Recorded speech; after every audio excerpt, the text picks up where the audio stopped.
Pakistan workers federation نے وابڈا کو توڑنے اور پیپکو کے ختم کیے جانے کے اعلان پر وفاقی وزیر برائے پانی اور بجلی راجہ پرویز اشرف کے خلاف لاڑکانہ میں مظاہرہ کیا۔ لاڑکانہ پاکستان ورکرز فیڈریشن نے وابڈا کو توڑنے اور پیپکو کے ختم کیے جانے کے اعلان پر وفاقی وزیر برائے پانی اور بجلی راجہ پرویز اشرف کے خلاف لاڑکانہ میں مظاہرہ کیا۔ ضلع کمبر شہداد کوٹ کے تمام وابڈا دفاتر میں کام کے بائیکاٹ کے بعد جناح باغ چوک پر احتجاجی مظاہرہ کیا گیا اور وفاقی وزیر پانی اور بجلی کا پتلا نظر آتش کیا گیا۔ مظاہرے کی قیادت زونل چیئرمین وابڈا hydro electric union Nisar Ahmed Sheikh, Ghazi Khan Lashari اور دیگر نے کی۔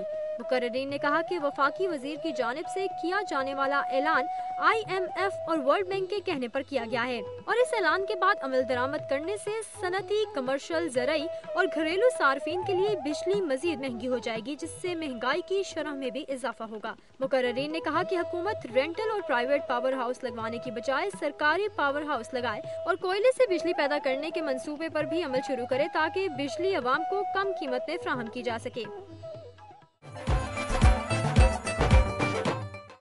صبح سندھ سے موصول ہونے والی رپورٹس آپ نے ملاحظہ کی۔ اب چلتے ہیں صبح بلوچستان کی جانب، نظر ڈالتے ہیں بلوچستان کی چند خبروں اور رپورٹس پر۔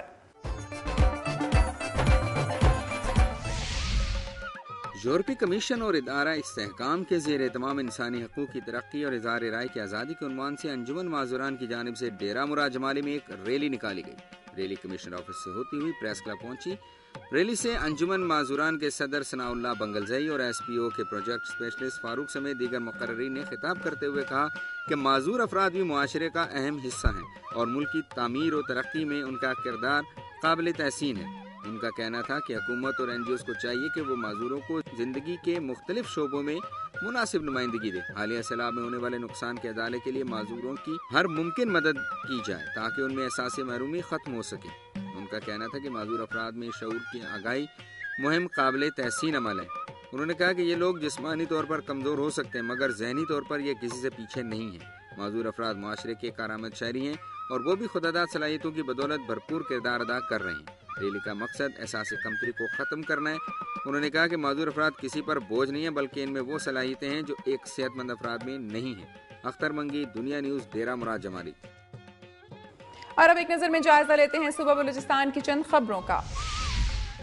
ڈیرہ مراد جمالی میں chief executive officer QESCO Balochistan کی جانب سے نصیر آباد، جعفر آباد سے سیلاب سے متاثر ہونے والے وابڈا ملازمین میں فی کس 5,000 روپے کے حساب سے 5,85,000 روپے تقسیم کیے گئے۔ ایکسین کیسکو نصیر آباد ڈویژن اشفاق احمد کھوسا نے تقریب سے خطاب کرتے ہوئے کہا کہ مصیبت کی اس گھڑی میں سیلاب متاثرین کو کبھی تنہا نہیں چھوڑیں گے۔ وابڈا ملازمین ادارے کی ترقی و خوشحالی کے لیے دن رات محنت کر رہے ہیں۔ Chief executive officer QESCO Balochistan Shafiq Attock کی خصوصی ہدایت پر کیسکو کے افسروں کی جانب سے نصیر آباد، جعفر آباد کے 117 سیلاب سے متاثرہ ملازمین میں 5,85,000 روپے تقسیم کیے گئے۔ تقریب سے ایکسین کیسکو، ایکسین GSO سید یوسف شاہ، ڈویژنل چیئرمین وابڈا ہائیڈرو یونین گر محمد رند سمیت دیگر مقررین نے خطاب کیا۔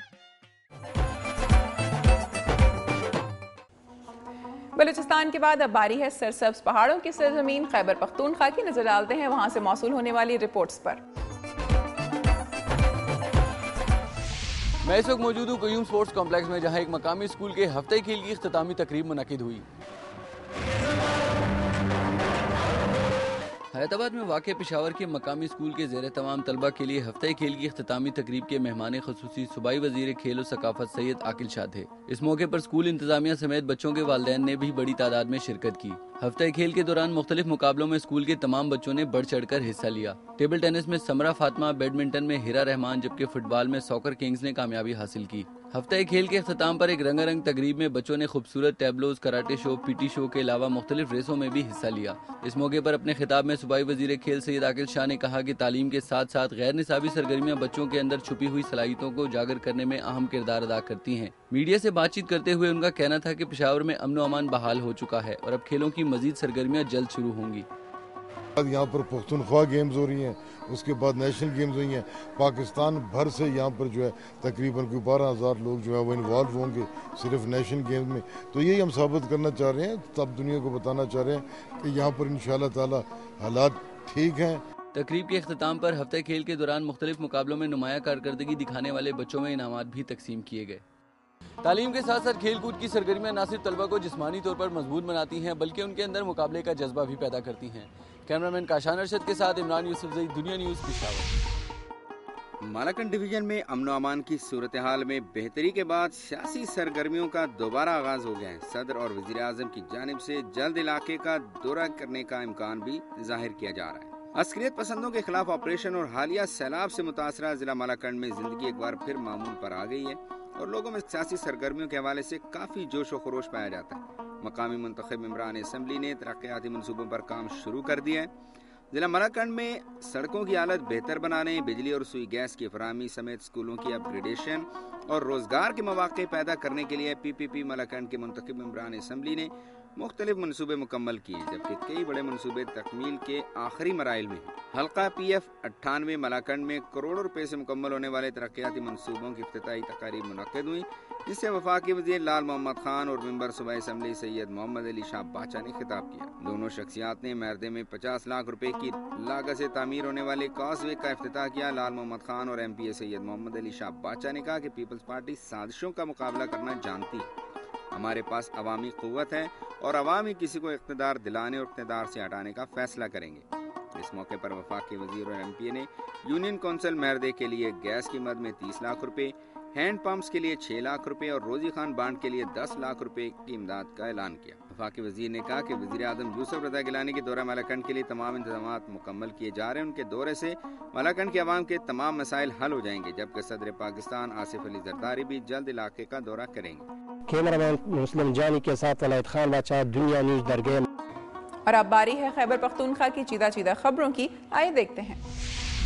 تحصیل مردان کے سابق ناظم ملک شوکت کی گرفتاری اور پولیس رویے کے خلاف اہلیان علاقہ نے زبردست احتجاجی مظاہرہ کیا اور پریس کلب کے سامنے سڑک کو ہر قسم کی ٹریفک کے لیے بلاک کر دیا۔ کاٹلنگ پولیس نے سابقہ ناظم ملک شوکت کو ایک جنازے سے واپسی پر گرفتار کر کے نامعلوم مقام پر منتقل کر دیا۔ واقعے کے خلاف مسلم لیگ ق کے ضلعی صدر گل نواز خان کی قیادت میں علاقہ کاٹلنگ، جمال گڑھی، کوم برمول اور رستم کے سینکڑوں افراد نے پولیس انتظامیہ کے خلاف زبردست احتجاجی مظاہرہ کیا اور واقعے کو انسانی حقوق کی سنگین خلاف ورزی قرار دیا۔ اس سے پہلے مردان پریس کلب میں ایک ہنگامی پریس کانفرنس کرتے ہوئے گل نواز خان نے سابقہ UC ناظم ظاہر خان، اسرار خان اور دیگر معززین علاقہ کے ہمراہ میڈیا کانفرنس میں بتایا کہ ملک شوکت کو گزشتہ روز پولیس نے گرفتاری کے بعد مختلف تھانوں میں گھمایا اور رشتہ داروں سے ملنے کی اجازت بھی نہ دی۔ اس حوالے سے کاٹلنگ پولیس کا کہنا ہے کہ ملک شوکت کو اسلحہ رکھنے کے الزام میں گرفتار کیا گیا۔ میری دھرتی میری دنیا میں ایک بریک کے بعد دیکھیے۔ ٹانگ کے گورنمنٹ ڈگری کالج میں 2 سال بعد تعلیمی سرگرمیاں بحال کر دی گئی۔